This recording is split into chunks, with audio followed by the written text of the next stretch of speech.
আজি মই আপোনালোকক 36 সাইজৰ পিঠি উঠা ব্লাউজ কাটিং এটা কৰি দেখুৱাম। প্ৰথমে মই পিঠিৰ সাইডটো কাটি লৈছোঁ আৰু এতিয়া চাওক ব্লাউজৰ দিশটো মই লৈ ল'ম। আপোনালোকে যেতিয়া ব্লাউজৰ দিশটো ল'ব সদায় ব্লাউজৰ দিশটো নিজৰ জোখমতে ৰাখি ল'ব আৰু ব্লাউজৰ দিশটো আপোনালোকে যিমানটো জোখত ৰাখিব বিচাৰে তাতকৈ সদায় 1.5 ইঞ্চি বা 2 ইঞ্চি বঢ়াই ৰাখিব। কিয়নো ব্লাউজটো যেতিয়া আমি চিলাম তেতিয়া কান্ধৰ ফালে চিলাওঁতেও কাপোৰটো আধা ইঞ্চি সোমাই যাব আৰু কঁকালৰ পাতলিটো চিলাওঁতেও কাপোৰটো সোমাই যাব। সেইকাৰণে সদায় অকণমান কাপোৰ বঢ়াই ৰাখিব লাগে। যদি আপোনালোকে ব্লাউজৰ জোখটোত 13.5 ইঞ্চি জোখত ৰাখিব বিচাৰে আৰু 13.5 ইঞ্চি জোখতেই যদি ব্লাউজটো দীঘল কৰি দিয়ে তেতিয়া কিন্তু ব্লাউজটো চুটি হৈ থাকিব। সেইকাৰণে কৈছোঁ সদায় আপোনালোকে জোখতকৈ অকণমান কাপোৰ বঢ়াই কাটিব। এতিয়া চাওক ব্লাউজৰ দিশটো লৈছোঁ মই 15 ইঞ্চি। ব্লাউজৰ দিশটো ৰাখি মই 13.5 ইঞ্চি আৰু চিলনিৰ কাৰণে দেখিছেনে অকণমান মই বঢ়াই ৰাখিছোঁ। এতিয়া চাওক অলপ আঁতৰে আঁতৰে দেখিছেনে 15 ইঞ্চি ওপৰলৈ দুটা বিন্দু দিছোঁ আৰু এই দুয়োটা বিন্দু লগ লগাই এতিয়া আঁচডাল টানি ল'লোঁ। ব্লাউজৰ দিশটো প্ৰথমে লৈ ল'লোঁ। এতিয়া কান্ধৰ জোখটো ল'ব লাগিব। কান্ধৰ কাৰণে মই 7.5 ইঞ্চি লৈছোঁ। দেখিছেনে 7.5 ইঞ্চি দূৰত্বত এটা বিন্দু দিছোঁ। এতিয়া আৰ্মহোলৰ জোখটো ল'ব লাগিব। আৰ্মহোলৰ কাৰণে চাওক 7.5 ইঞ্চি দূৰত্বত যে বিন্দুটো দিছিলোঁ এই বিন্দুটোৰ পৰা দেখিছেনে 6.5 ইঞ্চি দূৰত্বত এটা বিন্দু দিছোঁ আৰু পঠালিকৈ এই বিন্দুটো 7.5 ইঞ্চি দূৰত্বত পৰিছেনে নাই পৰা চাই ল'লোঁ। দেখিছেনে 7.5 ইঞ্চি দূৰত্বত মই বিন্দুটো মিলাই ল'লোঁ। আপোনালোকেও ব্লাউজ কাটিং কৰোঁতে এইখিনি সদায় ভালদৰে মিলাই ল'ব। এতিয়া চাওক আৰ্মহোলৰ বিন্দুটো আৰু কান্ধৰ বিন্দুটো দুয়োটা বিন্দু লগ লগাই আঁচডাল টানি ল'লোঁ। এতিয়া ব্লাউজটোৰ বুকুৰ জোখটো ল'ব লাগিব। বুকুৰ জোখটো উলিয়াবলৈ আপোনালোকে 36ক 4য়ে হৰণ কৰি দিব। আৰু এটা পদ্ধতিৰে আপোনালোকক মই দেখুৱাইছোঁ চাওক ফিটাডাল 36ত এনেদৰে মিলাই ল'লোঁ। মানে 36ক আমি 4 ভাগ কৰিব লাগিব। এতিয়া চাওক প্ৰথমে 36ক দুভাগ কৰি লৈছোঁ। ইয়াতে পাইছোঁ 18। এতিয়া আকৌ 18ক দুভাগ কৰিব লাগিব। 18ক দুভাগ কৰি পাইছোঁ 9। মানে ব্লাউজটোৰ বুকুৰ জোখটো আমি 9 ইঞ্চি ৰাখিব লাগিব। দেখিছেনে বুকুৰ কাৰণে 9 ইঞ্চি দূৰত্বত এটা বিন্দু দিছোঁ আৰু কান্ধৰ পৰা 6.5 ইঞ্চি দূৰত্বত এই বিন্দুটো পৰিছেনে নাই পৰা চাই ল'লোঁ। এতিয়া চাওক এই কোণটোৰ সৈতে এনেদৰে আঁচডাল টানি মিলাই ল'লোঁ। এতিয়া কঁকালৰ জোখটো লৈ ল'ম। কঁকালটো আছিলে 8 ইঞ্চি কিন্তু পিঠিৰ মাজৰ অংশটো চিলাব লাগিব কাৰণে 1 ইঞ্চি বঢ়াই 9 ইঞ্চি লৈছোঁ। দেখিছেনে 9 ইঞ্চি দূৰত্বত এটা বিন্দু দিছোঁ আৰু চাওক এই দুয়োটা বিন্দু লগ লগাই আঁচডাল টানি ল'লোঁ। বুকুৰ আৰু কঁকালৰ জোখটো লৈ ল'লোঁ। এতিয়া চাওক ছাইডৰ ফালে অকণমান বঢ়াই ৰাখিব লাগিব কিয়নো ব্লাউজটো কেতিয়াবা বহল কৰিবলগীয়া হ'ব পাৰে। চাওক ছাইডৰ ফালে মই 2 ইঞ্চি বঢ়াই ৰাখিছোঁ আৰু কান্ধৰ পৰা 6.5 ইঞ্চি দূৰত্বত বিন্দুটো পৰিছেনে নাই পৰা চাই ল'লোঁ।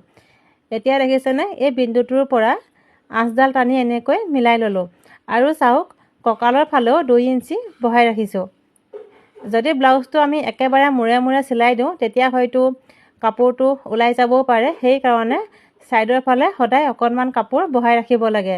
এতিয়া চাওক দুয়োটা বিন্দু লগ লগাই আঁচডাল টানি ল'লোঁ আৰু ব্লাউজটোৰ গাৰ জোখৰ চিলনিটো এই আঁচডালতে চিলাব লাগিব। এতিয়া চাওক কিছুমানে আকৌ ব্লাউজটো খুব টাইটকৈ পিন্ধি ভাল পায়। যদি আপোনালোকে খুব টাইটকৈ পিন্ধিব বিচাৰে তেনেহ'লে চাওক চিলাই মাৰ্জিনৰ এই আঁচডালৰ পৰা অকণমান ভিতৰৰ ফাললৈ চিলনিটো চিলাই দিব। কিছুমানে আকৌ অকণমান বহলকৈ পিন্ধি ভাল পায়। যদি বহলকৈ অকণমান পিন্ধিব বিচাৰে তেনেহ'লে এই আঁচডালৰ পৰা অকণমান বাহিৰৰ ভাগলৈ গাৰ চিলনিটো চিলাই দিব। আৰু এতিয়া চাওক পিঠিৰ মাজৰ অংশটো চিলাবলৈ কেনেকৈ হিচাপটো উলিয়াব। চাওক এই চিলাই মাৰ্জিনৰ আঁচডাললৈকে ফিটাডাল মই এনেকৈ লৈছোঁ আৰু একেবাৰে সোঁমাজতে এটা বিন্দু দিছোঁ। পিঠিৰ ভাগটোৰ এই মাজৰ অংশটো কিন্তু চিলাবই লাগিব। এতিয়া চাওক চিলনিৰ কাৰণে এই মাজৰ বিন্দুটোৰ পৰা ওপৰ ভাগলৈ 5 ইঞ্চি দূৰত্বত এটা বিন্দু দিছোঁ। এতিয়া এই দুয়োটা বিন্দু লগ লগাই মই আঁচডাল টানি ল'লোঁ। এতিয়া আকৌ এই আঁচডালৰ পৰা চাওক আধা ইঞ্চি আঁতৰত এটা বিন্দু দিছোঁ আৰু এইফালেও আধা ইঞ্চি আঁতৰলৈ এটা বিন্দু দিছোঁ।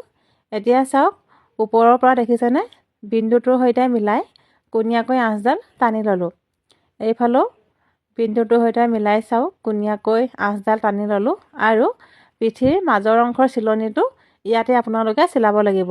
এই যে আধা ইঞ্চিটো বঢ়াই লৈছোঁ এই আধা ইঞ্চিটো চিলনিত সোমাই যাব। এতিয়া আৰ্মহোলৰ জোখটো লৈ ল'ম। আৰ্মহোলৰ ৰাউণ্ড শ্বেপটো দিবৰ কাৰণে চাওক এই কোণটোৰ পৰা 1.5 ইঞ্চি দূৰত্বত এটা বিন্দু দিছোঁ আৰু আৰ্মহোলৰ এই আঁচডালত দেখিছেনে একেবাৰে সোঁমাজত এটা বিন্দু দিছোঁ। এতিয়া এই দুয়োটা বিন্দু লগ লগাই আৰ্মহোলৰ শ্বেপটো মই দি ল'ম। আৰ্মহোলটো আপোনালোকে 1.5 ইঞ্চিও ৰাখিব পাৰে, 1 ইঞ্চিও ৰাখিব পাৰে। ইয়াতে মই 1.5 ইঞ্চি ৰাখিছোঁ। এতিয়া চাওক আৰ্মহোলৰ শ্বেপটো দিবৰ কাৰণে মই এনেধৰণৰ প্লেট এখন লৈ লৈছোঁ। বহুতেই আৰ্মহোলৰ শ্বেপটো দিবলৈ অকণমান অসুবিধা পায়, সেইকাৰণে আপোনালোকক মই প্লেটখনৰ সহায়ত আৰ্মহোলৰ শ্বেপটো দি দেখুৱাম।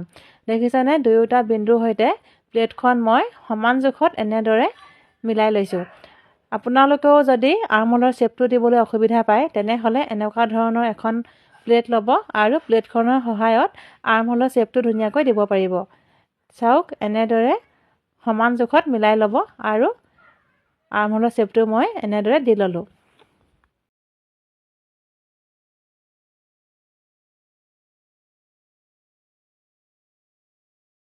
এতিয়া গলৰ জোখটো লৈ ল'ম। গলৰ কাৰণে চাওক 3 ইঞ্চি দূৰত্বত এটা বিন্দু দিছোঁ আৰু ব্লাউজটোৰ পিঠি উঠা দিছোঁ, সেইকাৰণে মই পিঠিটো কম কাটিছোঁ।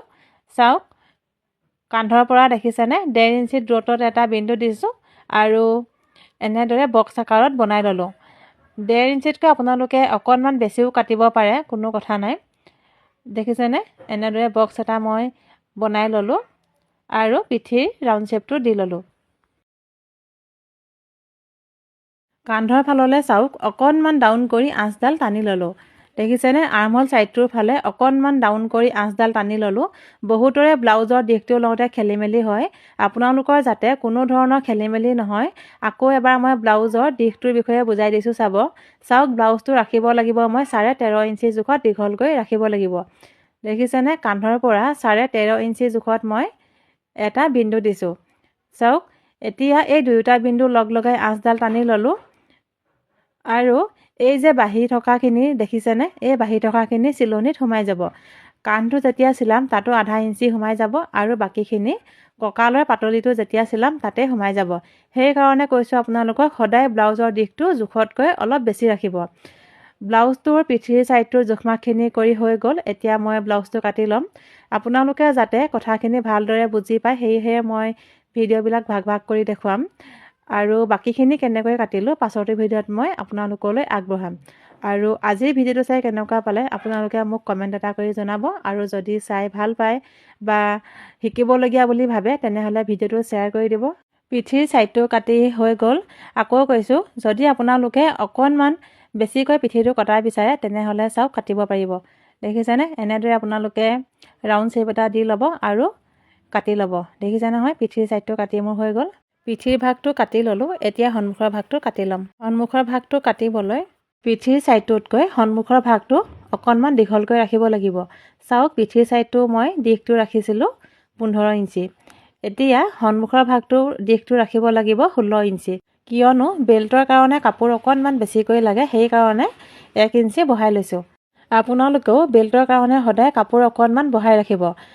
কাপোৰখন বঢ়াই ৰাখিবলৈ কিয় কৈছোঁ, ব্লাউজটো যেতিয়া আপোনালোকে চিলাব তেতিয়া আপোনালোকে সন্মুখৰ ভাগৰ পাতলিটো চিলাব লাগিব আৰু সেই পাতলিটো চিলাবৰ কাৰণে বেল্টৰ পিচটো অকণমান বহলাই ৰাখিব।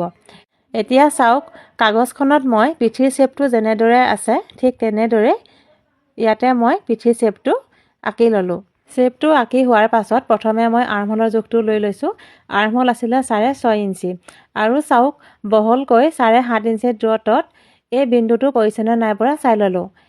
এতিয়া চাওক এই বিন্দুটোৰ সৈতে মিলাই দেখিছেনে আঁচডাল টানি এনেকৈ মিলাই ল'লোঁ আৰু আৰ্মহোলৰ এই কোণটোৰ পৰাও এনেদৰে আঁচডাল টানি বক্স আকাৰত বনাই ল'লোঁ।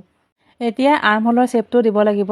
আৰ্মহোলৰ শ্বেপটো দিবৰ কাৰণে চাওক এই শ্বেপটোৰ পৰা দেখিছেনে আধা ইঞ্চি তললৈ এটা বিন্দু দিছোঁ আৰু চাওক পিঠিৰ যে আৰ্মহোলৰ শ্বেপটো দিছিলোঁ এতিয়া এই শ্বেপটোৰ পৰাই মিলাই সন্মুখৰ আৰ্মহোলৰ শ্বেপটো এনেদৰে দি লৈছোঁ।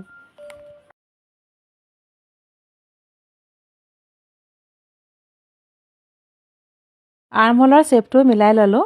এতিয়া ডিঙিৰ জোখটো ল'ব লাগিব। ডিঙিৰ কাৰণে চাওক কান্ধৰ পৰা মই এনেদৰে জুখি লৈছোঁ আৰু ডিঙিৰ কাৰণে 6.5 ইঞ্চি দূৰত্বত এটা বিন্দু দিছোঁ আৰু বহলটো 3 ইঞ্চি ৰাখিছোঁ। গলৰ জোখটো আমি 3 ইঞ্চি ৰাখিছিলোঁ আৰু ডিঙিৰ এই বহলটো 3 ইঞ্চি ৰাখিছোঁ। এতিয়া চাওক দুয়োটা বিন্দু লগ লগাই এনেদৰে বক্স আকাৰত বনাই ল'লোঁ।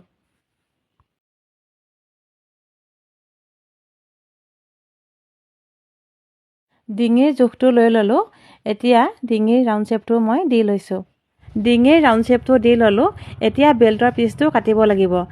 এতিয়া চাওক যদি আপোনালোকক ব্লাউজটো অকণমান হেভি চাইজৰ লাগে তেনেহ'লে বেল্টৰ কাৰণে 13 ইঞ্চি ৰাখি দিব আৰু যিটো একেবাৰে নৰ্মেল চাইজ থাকে সেই নৰ্মেল চাইজটো যদি আপোনালোকক লাগে তেনেহ'লে বেল্টৰ কাৰণে 12 ইঞ্চি ৰাখি দিব। এতিয়া চাওক পোনকৈ আঁচডাল টানিব লাগিব। যদি আঁচডাল টানোতে আপোনালোকৰ বেকা হয় তেনেহ'লে এনেদৰে বিন্দুটো জুখি ল'ব। দেখিছেনে সমান জোখত মই 3টা বিন্দু দি ল'লোঁ আৰু এই বিন্দু 3টা এনেদৰে মিলাই আঁচডাল টানি ল'লোঁ। দেখিছেনে? আকৌ কৈছোঁ যদি আপোনালোকক ব্লাউজটো একেবাৰে নৰ্মেল চাইজত লাগে তেনেহ'লে 12 ইঞ্চি ৰাখিব আৰু বেল্টৰ কাৰণে মই 13 ইঞ্চি ৰাখিছোঁ। এতিয়া ব্ৰা কাটৰ জোখটো ল'ব লাগিব। ব্ৰা কাটৰ জোখটো ল'বলৈ চাওক শুকপটিৰ ছাইডৰ পৰা 6.5 ইঞ্চি দূৰত্বত এটা বিন্দু দিছোঁ। ব্ৰা কাটৰ জোখটো কেনেকৈ লোৱা হয় আপোনালোকক মই দেখুৱাই আছোঁ চাব। চাওক ব্লাউজটোৰ চিলাই মাৰ্জিনৰ কাৰণে যে 9 ইঞ্চি দূৰত্বত বিন্দুটো দিছিলোঁ ইয়াতো চাওক 9 ইঞ্চি দূৰত্বত এই বিন্দুটো মই দি লৈছোঁ। এতিয়া ব্ৰা কাটৰ জোখটো উলিয়াবৰ কাৰণে নখ আমি 4য়ে হৰণ কৰিব লাগিব।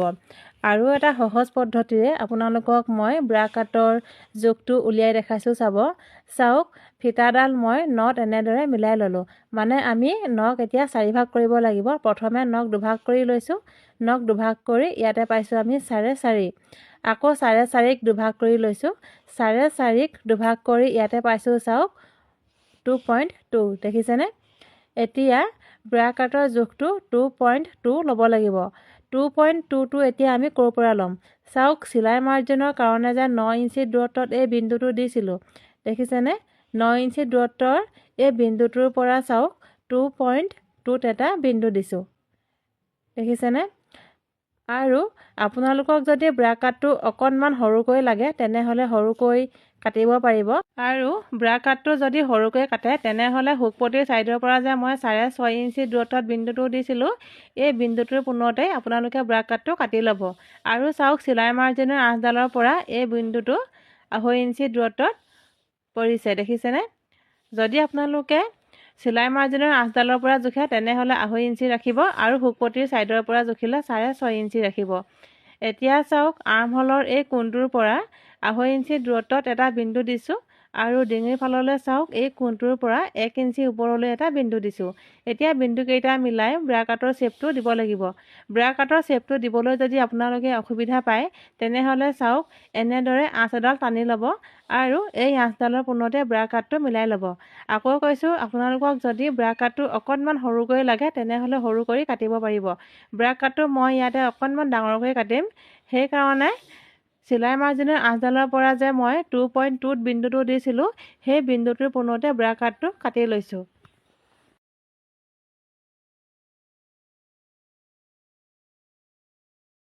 ব্ৰা কাটৰ শ্বেপটো দি ল'লোঁ। এতিয়া বেল্টৰ শ্বেপটো দিব লাগিব। বেল্টৰ শ্বেপটো দিবৰ কাৰণে চাওক এই আঁচডালৰ পৰা 1 ইঞ্চি ওপৰলৈ এটা বিন্দু দিছোঁ আৰু পথালিকৈ 2.5 ইঞ্চি দূৰত্বত এটা বিন্দু দিছোঁ। এতিয়া চাওক বেল্টৰ শ্বেপটো দিবৰ কাৰণে 1 ইঞ্চি ওপৰলৈ যে বিন্দুটো দিছিলোঁ এই বিন্দুটোৰ পৰা 2.5 ইঞ্চি দূৰত্বত দিয়া বিন্দুটোৰ সৈতে এনেদৰে মিলাই বেল্টৰ শ্বেপটো দি লৈছোঁ।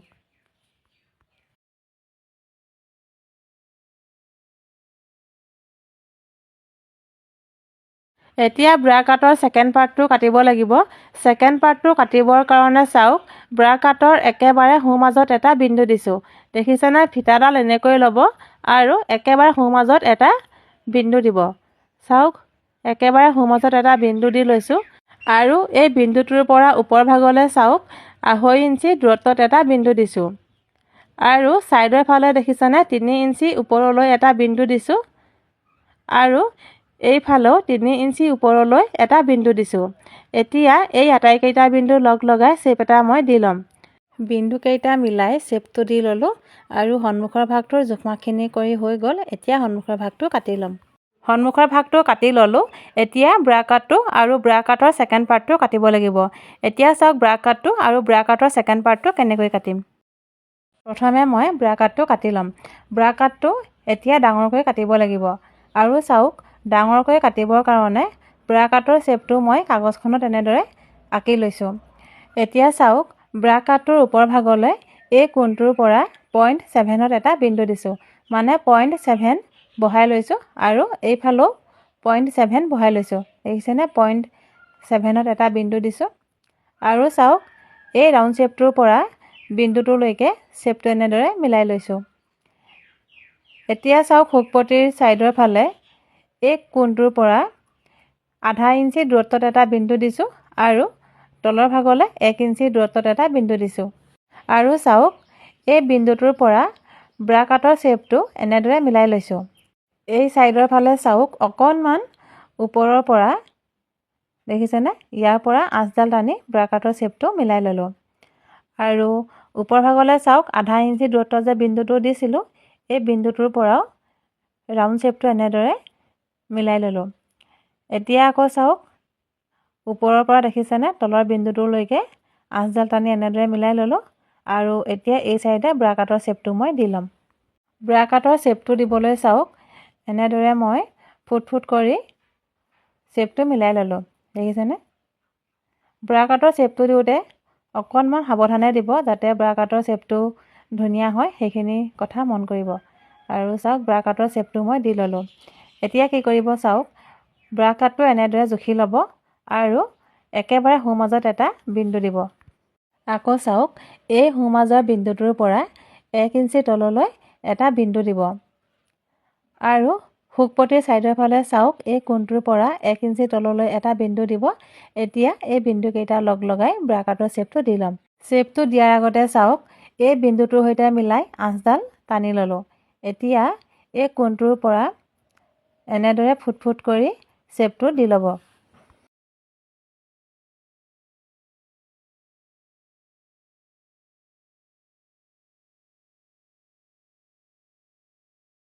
ব্ৰা কাটৰ শ্বেপটো দি ল'লোঁ। আৰু চাওক যদি আপোনালোকে অকণমান দকৈ কটা বিচাৰে তেনেহ'লে এনেদৰে কাটিব পাৰিব। দেখিছেনে অকণমান তললৈ মই শ্বেপটো মিলাই ল'লোঁ আৰু ব্ৰা কাটটোৰ জোখমাখিনি কৰি হৈ গ'ল। এতিয়া মই ব্ৰা কাটটো কাটি ল'ম।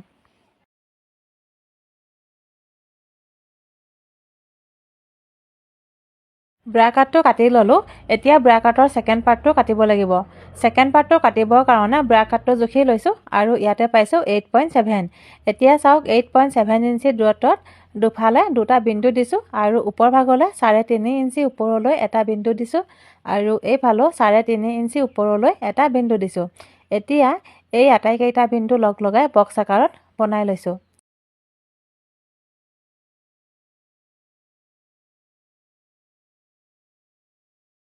বক্স আকাৰত বনাই ল'লোঁ। এতিয়া চাওক শুকপতিৰ ছাইডৰ ফালে এই কোণটোৰ পৰা 1 ইঞ্চি তললৈ এটা বিন্দু দিছোঁ আৰু এইফালে আধা ইঞ্চি তললৈ এটা বিন্দু দিছোঁ।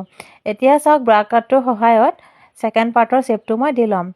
ছেকেণ্ড পাৰ্টটোৰ শুকপতিৰ ছাইডটোৰ সৈতে ব্ৰা কাটৰ শুকপতিৰ ছাইডটো এনেদৰে মিলাই ল'ব। চাওক ব্ৰা কাটটো এনেদৰে লুটিয়াই ল'ব।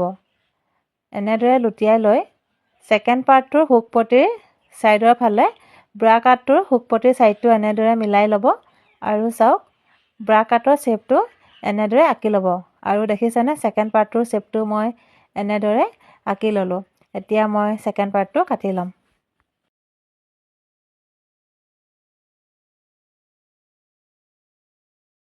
ব্ৰা কাটৰ ছেকেণ্ড পাৰ্টটো কাটি ল'লোঁ। এতিয়া হাতখন কাটিব লাগিব। হাতখন কাটিবৰ কাৰণে চাওক কাগজখন এনেদৰে দুজাপ কৰি লৈছোঁ।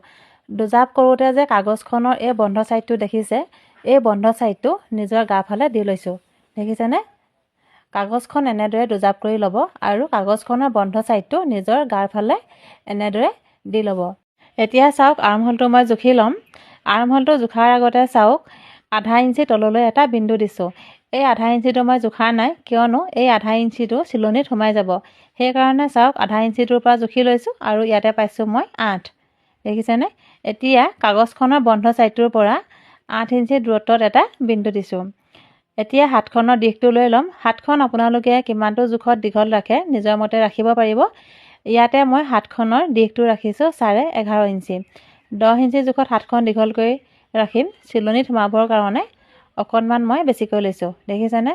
11.5 ইঞ্চি ওপৰলৈ দুটা বিন্দু দিছোঁ আৰু এই দুয়োটা বিন্দু লগ লগাই আঁচডাল এতিয়া টানি লৈছোঁ।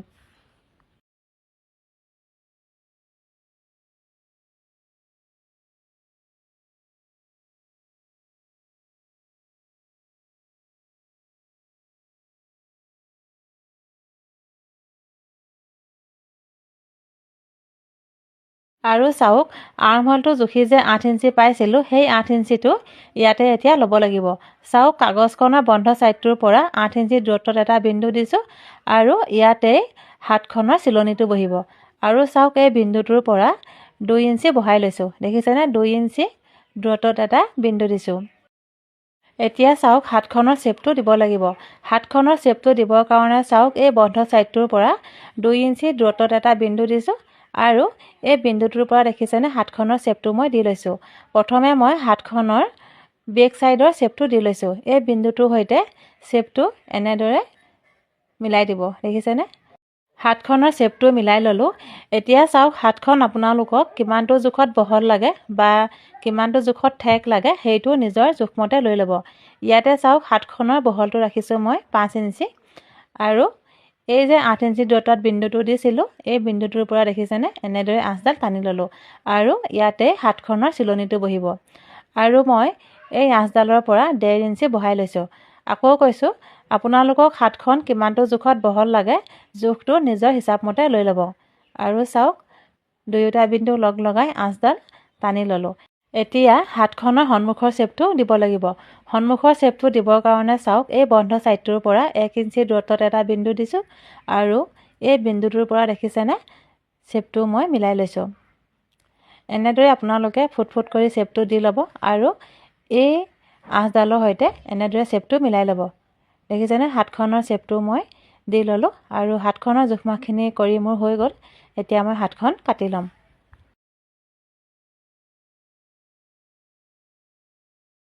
ব্লাউজ কাটিংটো কৰি মোৰ হৈ গ'ল আৰু ভিডিঅ'টো চাই কেনেকুৱা পালে কমেণ্ট এটা কৰি জনাব।